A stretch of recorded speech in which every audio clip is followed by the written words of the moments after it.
Meu nome é Mateus, e o que vou contar não é apenas uma história de terror. É um relato de algo que aconteceu na minha família, algo que moldou minha vida de maneira irrevogável. Era um dia comum, sentado ao lado do meu tio Jorge, assistindo a novela das 9 na Rede Globo. Eu tinha 14 anos na época, e ele era como um pai para mim, desde que perdi meus pais em um acidente de carro, quando eu tinha apenas 7 anos. Aquela noite, lembro-me claramente, algo na atmosfera estava diferente. Havia uma tensão no ar que eu não conseguia identificar.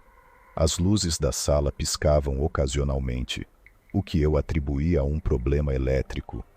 Mas, retrospectivamente, sei que era muito mais que isso. Meu tio Jorge sempre foi um homem reservado, mas generoso. Ele havia construído um império a partir do nada. Sua ascensão rápida e inexplicável sempre foi um ponto de curiosidade entre os vizinhos e amigos. Diziam que ele tinha sorte nos negócios, que sabia fazer os investimentos certos na hora certa. No entanto, havia algo mais obscuro por trás de seu sucesso, algo que ele nunca revelou a ninguém. Até aquela noite, eu estava absorto na trama da novela quando meu tio desligou a TV abruptamente. Olhei para ele confuso. Ele parecia mais velho do que de costume, seu rosto marcado por rugas de preocupação. Mateus, ele começou, sua voz tremendo levemente. Está na hora de você saber a verdade. Algo que eu espero que te sirva de aviso para nunca trilhar o caminho que eu escolhi. Ele começou a contar a história que mudaria minha vida para sempre. Jorge era um homem ambicioso, sempre foi. Ele tinha um sonho de ser rico, de ter poder e influência. Quando jovem, ele encontrou um livro antigo em um sebo no centro da cidade. O livro estava empoeirado e com as páginas amareladas pelo tempo. Tinha símbolos estranhos na capa, símbolos que ele nunca tinha visto antes. Algo nele o atraiu, um magnetismo que ele não conseguia explicar. Levar o livro para casa foi o começo do fim. Jorge passou noites e noites lendo cada página, tentando decifrar os símbolos e os textos em uma língua que ele não conhecia. Até que uma noite, ele finalmente entendeu. Era um grimório, um manual de feitiçaria. Mais especificamente, um manual para invocar uma entidade antiga e poderosa, capaz de conceder desejos em troca de algo muito precioso, a alma. Movido por sua ganância e desejo de poder, Jorge seguiu as instruções do livro. Ele desenhou os símbolos no chão de seu porão, acendeu velas negras e recitou as palavras arcanas. O ar ficou denso e pesado, e uma presença tomou conta do ambiente. Uma figura apareceu no círculo de invocação, uma sombra que parecia absorver toda a luz ao seu redor. Você me chamou, mortal. O que deseja? Disse a entidade maligna com uma voz que parecia ecoar de todos os cantos da sala. Jorge, tomado pelo medo e pela excitação, disse que queria riqueza, poder e influência. A entidade sorriu, um sorriso que gelou o sangue de Jorge. Eu posso te dar isso, disse a entidade maligna, mas em troca, quero sua alma. Quando sua vida terminar, você virá para o meu reino e servirá eternamente.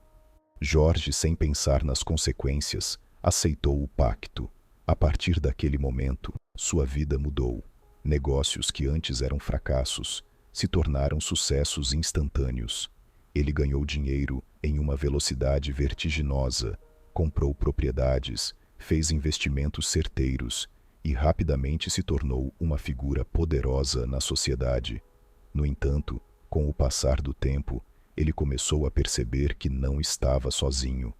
Sentia uma presença constante, como se fosse observado o tempo todo. Coisas estranhas começaram a acontecer.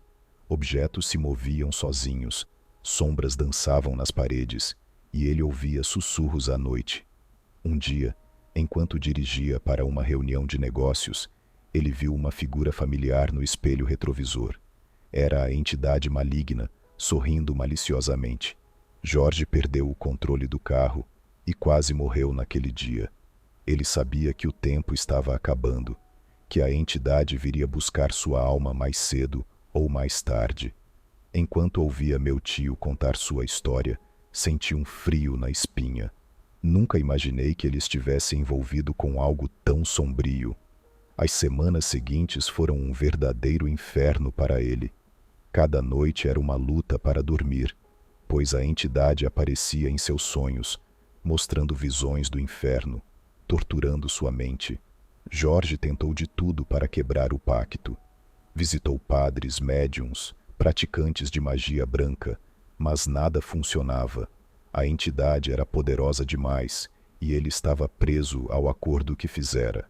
Cada tentativa de se libertar parecia apenas enfurecer a entidade ainda mais. Uma noite, Jorge foi encontrado morto em seu escritório. A expressão de horror em seu rosto era indescritível. Os médicos disseram que foi um ataque cardíaco, mas eu sabia a verdade. A entidade havia vindo buscar sua alma.